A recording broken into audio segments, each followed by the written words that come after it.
توی این آموزش میخوام ساق پیچ رو آموزش بدم با منجوق.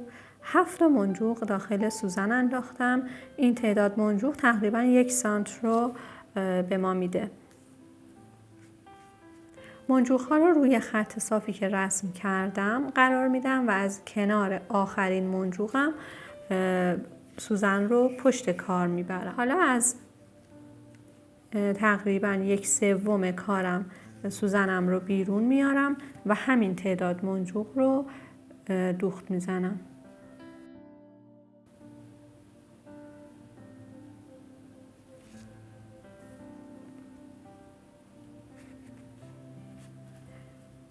دقیقاً سوزن رو روی خطی که رسم کردم در کنار آخرین منجوقم پایین میبرم.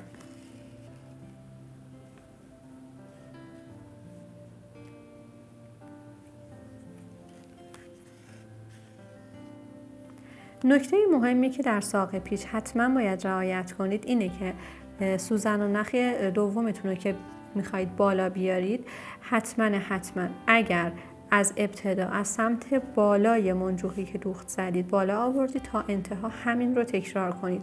اما اگر از زیر منجوق بیرون آورده بودید از ابتدای کارتون تا انتها هم همین روند رو ادامه بدید، چون اگر این نکته رو رعایت نکنید شکل پیچ ها نامنظم میشه و یک دست نمیشه.